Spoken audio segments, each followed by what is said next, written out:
Welcome back students to one more session where we are going to continue about our financial plan. Until the previous class we have learned the financial plan component up till pro forma income statement. In income statement I'll do a quick recap. I told you that you will be calculating the projected sales per month. This you have to do for 1 year, that is an annual statement on based on the projected sales calculated on monthly basis. And then you also have the analysis done or probably the projected sales done for the 13th month for the sake of project purposes. For the sake of designing your business plan for CBSE, you will be doing the 13th month, one more additional month analysis also. Right? Now we'll try to get into the financial plan. Now financial plan continuation, pro forma cash flow. What is this pro forma cash flow? Usually students get confused between the pro forma income statement and pro forma cash flow. See, income statement and cash flow has got a lot of differences. Now this pro forma is basically concerned with cash in less cash out. That means in income statement, say for example, in income statement what did we do? We wrote the sales at the top and we subtracted all the expenses. Right, the figure that we arrive is referred to as profit. Okay, suppose our sale is 100 rupees, 100 crores for example, and the expenses like your purchases, your electricity, your salary, your wages, rent, telephone charges, internet charges, so many expenses that you incur come to around 30. Then your profit is around 70. This statement is income statement, but we are not concerned with this. We are concerned with pro forma cash flow. This income statement is your previous thing. Here what we have is how much of cash inflow is there, how much of cash is coming inside the business, subtracted by cash outflow. The balancing figure, if it comes in positive, if it comes in a positive figure, you call such a figure to have a positive cash position or a negative cash position. So you can project your cash, cash position or the liquidity position of future before you actually start the business. Now give me a second. Let me try to explain this to you. What is the great difference between both? When I say sale, when I use the term sale in income statement, sale may also include, credit sale. So cash has not come in. But pro forma cash flow usually critically takes into consideration only the thing that is in cash. Anything that is not received in cash, anything that is credit will not be considered in this statement. Now what is the benefit of this statement? Suppose we will imagine for our project purposes, we will take example of Himanshi. Okay, Himanshi wants to start a business, say probably she wants to start something called a perfume manufacturing business. Okay, and the perfume manufacturing business, she presumes that she makes an analysis. As I've explained to you earlier also, all the financial plans are started on the Fool's Day, that is April 1st, and they end on March 31st. Right, so April, she's giving a prediction for April. She's giving a prediction for April till the next March. 2020 April, say 2021 March, she is giving a prediction. Let us assume like that. Now in this prediction, she feels that during the month of August, negative figure is coming. That means cash inflow minus cash outflow. Always inflow at the top minus outflow. That is the formula. So when I do cash inflow minus cash outflow, I am getting a negative figure. The negative figure is basically because my income statement is showing profit always, but my cash inflow and outflow is showing loss. How is it possible? If I don't have cash, then how the hell is income statement saying that it is positive, profit is there? Then it should also show loss, na? If my cash statement is showing a negative figure, then my income statement should also be showing loss. But actually it doesn't happen. Must be that Himanshi has sold off certain products on credit basis, and during the month of August, because of her poor credit policy, what happens is August she is running short of cash. But however, she feels that in the industry, credit is critically very important. All the business is not done on cash basis. And since she is a new entrepreneur, there are chances that people may reject a proposal just because her credit terms are not in their favor.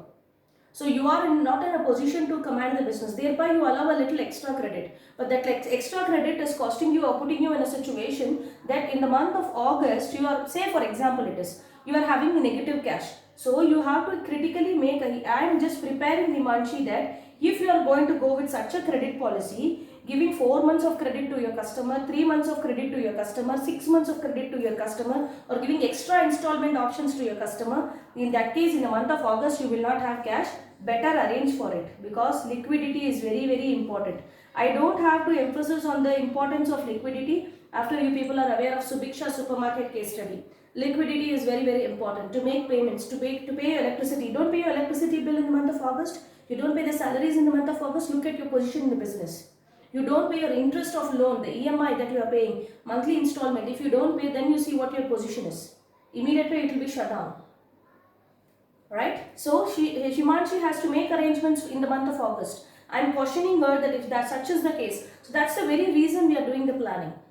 That's the very reason. So what is cash flow? Pro forma cash flow gives me a position, liquidity position, a positive figure after subtracting the cash inflow from cash outflow would help me understand that I am in a better position in the market. Probably I have more liquidity, so I can deal. Excess of ideal fund is also worse to children. You should not have ideal funds kept in your business. At the same time, you should not be running out of cash. So it should be an appropriate balance. And such a preparation of cash flow will enable me understand my exact cash position that will be there for 1 year. Because on a monthly basis, I am preparing this. Right? So you understood the critical difference between pro forma inflow and pro forma cash flow. Now let's go into the next one. Pro forma balance sheet. Alright, we'll try to understand about pro forma balance sheet. In pro forma balance sheet, what you are preparing is, after you prepare your statements like income statement. Basically, income statement is nothing but in financial accounts we call it as, trading and P&L account, the overall final accounts. After which we usually prepare the balance sheet. Alright, and this balance sheet is nothing but it would give me the idea of net worth of my business at the end of financial year. Okay, at the end of any financial year, the net worth of my business I will be able to know, because I am preparing something called as a pro forma balance sheet. It consists of assets and liabilities. All materials or all substances, all tangible items that are going to stay in my business for more than 1 year's period of time will be referred to as long-term substances in my business. So probably long-term assets and long-term liabilities. Such an item will be mentioned in the balance sheet. The balance sheet will give me the net worth of my business. The balance sheet includes all the liabilities towards the right hand side and all the assets towards the left hand side. Clear? Now it should tally. Usually the balance sheet should tally, because if my liability is 1 crore, what did I do with taking 1 crore? That 1 crore from where did I get? I should mention the sources of funds and then how did I utilize that funds. Right? It consists of all long-term items. For your situation, we will not go deep into understanding how a balance sheet is prepared, basically because we are a combination students of science, humanities and commerce. For you, it's very simple to understand that you list out the assets and liabilities, and for the sake of preparing your business plan for the project, you don't have to do this part. Alright, then let's go into the next one known as pro forma BEP. Very, very important, students. You have 3 marks weightage for this in the project, and it's typically a little challenging when you take up a service kind of stuff for your business plan, like running a restaurant or something. It becomes very difficult to calculate the BEP. Now what is BEP? BEP is the break-even point. It is such a situation when there is no profit and no loss. Now you need to understand the question or the position of BEP from a different prospect. Why are you doing this pro forma in business? I have not produced my product. I have not manufactured my product yet. And why am I calculating the BEP? It is for me to understand that how much of sales should I make to overcome all the expenses. I know there are so many expenses. I have listed out my expenses in the income statement. How much of electricity would be there, how much of internet should I pay, how much of rent I should pay, how much of interest on loan I should pay on a monthly basis. That I have calculated in the income statement itself. And I also approximately made an arrangement that I'll be making that much amount of sale. I did my market analysis and I found out that I'll be able to make 100 unit of sale in the first month. So based on my predictions, I'm going to prepare a predicted BEP. If things on the above are going to remain the same as it is on the conditions above, then I'll be able to calculate my BEP. Let me tell you how BEP is useful, even though it is not elaborately explained, but I really want my students to understand, the purpose behind preparing a BEP. Right. This is just a simple example. Same perfume business. Let's assume that to manufacture a single bottle of perfume, it is costing 100 rupees for Himanshi. The cost of production, the COP of manufacturing one bottle is 100 rupees. This 100 rupees includes the electricity bill, the wages, the salaries, the rent, the lease, the interest on the borrowing, everything, all the expenses related to, associated with the business. After that, machinery, everything. Put together everything, it is costing me 100 rupees to manufacture one perfume bottle. And then this is only the cost of production, and I have to make other kinds of expenses also. And I have to make other kinds of disposable charges also. After which I assume that Himanshi assumes that she will be selling it for 200 rupees. Himanshi wants to sell the product at 200 rupees. Just a second. Alright. So Himanshi wants to sell the product at 200 rupees per bottle. So she makes clearly a profit of rupees 100.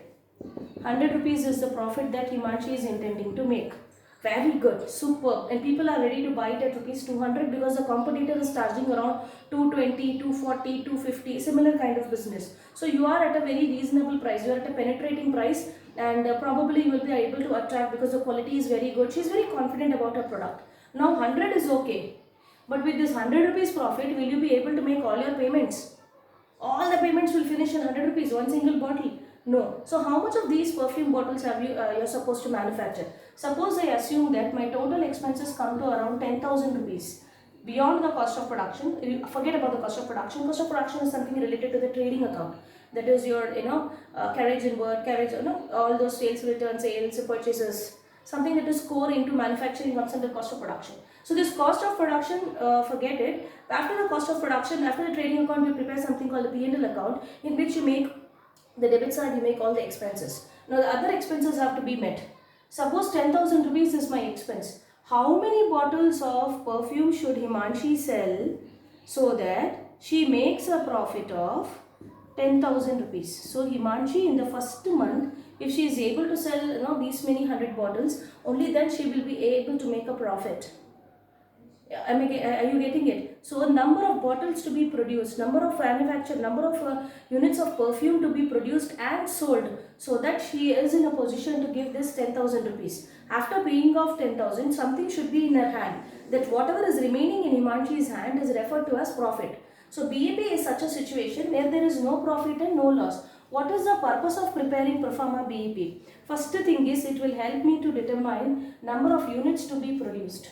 How many units I have to, number of units to be sold actually, not produced. Number of units to be sold. Then the second thing that it will help me is setting up the selling price. Okay, it will also help me to understand how much of the units,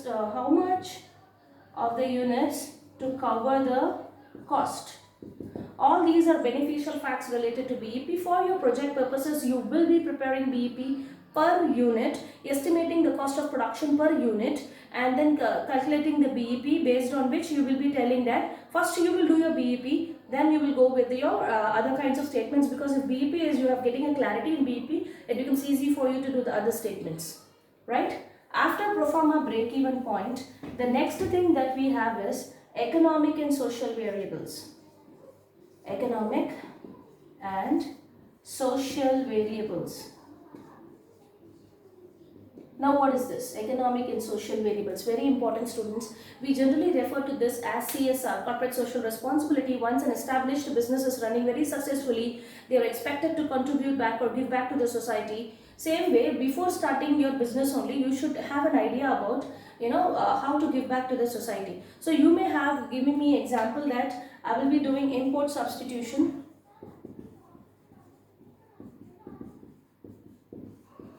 Thereby enabling the country to go. These products are generally imported from abroad, but now I am going to manufacture this product, and if I am very successful, then the import can be restricted so that our exports will increase because I am a very good person. Then you can say that I am generating employment in a backward area or in an area where there is a lot of women empowerment, right? I am generating employment, you can say that. And you can also say how you are going to meet the disposal of hazardous substances, disposal and of hazardous substances, like the environmental factor. As I am repeatedly telling you that the chocolate factory that I have mentioned to you that we will be going near, that's near Prayag Nutri Products, those people have clearly set up a economic and social factor that they are disposing the hazardous chemicals that are generated by digging a deep pit in the ground, and they're dumping everything in the pit so that no stray dog, no stray animal, or something that is attracted to smell is getting infected because of such a disposable unit, because it contains high amount of glucose and other kinds of hazardous substances that are not quite good for the environment. So they see that they are disposing it in such a way that it is not causing any kind of danger to any of the person who is in and around. Again, they also claim that they have a very cheap labor. They are able to attract and employ a lot of women in their business, because they attract all those people who are not able to. They are a semi urbanized place it is. In that place, what happens, agriculture is the main thing earlier, but now in the 6 months, when there is disguised unemployment, these people are getting attracted and they get a regular passage. So these people are generating a lot of employment, something that you are doing or giving back to the society by building schools, or what you're going to do, how far you're socially responsible, how far you're environment friendly, how far you're going to build the economy. All these factors are covered in the social and economic variables. Now with this, we are concluding our financial plan. Right? On Tuesday's class, we will be understanding the marketing plan. Hope I have made sense. What's more important for us for the project work is our pro forma break-even point, pro forma cash flow, and pro forma income statement. These three are very, very important for the purpose of preparing the business plan project. Otherwise, these pro formas you should be perfected. I'll quickly recap what we learned today. Today we understood about the pro forma cash flow. Cash flow is cash in less cash out. It does not include any credit items. It includes only those items that can be that is only measured in cash, and thereby it gives you the exact position of liquidity in your business. And then we understood about the pro forma balance sheet. Balance sheet is nothing but pro forma balance sheet is nothing but it gives it enables you to understand the net worth of business by calculating the assets and liabilities and trying to strike a tally between both. And then we understood the pro forma break-even point. Break-even point is a situation where there is no profit, no loss, and it will help you understand or estimate the selling price per unit of a product. It helps you to understand number of units to be manufactured. It also helps you to predict how much of units to cover the cost incurred in manufacturing the product. And then we understood the social and economic variables. These are fundamental aspects of running a business with a sense of responsibility by giving back to the society and environment. You also have to make sure that you are not damaging or causing any kind of hazardous, releasing any kind of hazardous substance to the environment. The Environment Pollution Board should give you a permit to do the business. At the same time, you are not causing serious damage. As I told you, perfume. There is a great PETA rule because we are all animal friendly. School, you need to understand that there is something called a musk deer. Have you heard about it? This musk deer is enormously killed because of its smell. The skin of the musk deer is so frightening. It gives you a smell, a perfume smell, a unique kind of aroma musk, they say. The musk flavor that you are getting is out of the killing a musk deer. And also you have to prove that, Himanshi has to prove that she is not going to cause any kind of damage to the deers, but it should be a natural ingredient or some stuff like that, because now she has to prove her worth to the society. She could also say about import substitution, employment generation, contributing towards economic growth, etc., etc., etc., giving job opportunities to disabled people. So many things that you can do, right? So with this, our financial plan comes to an end. Thank you and have a fantastic day.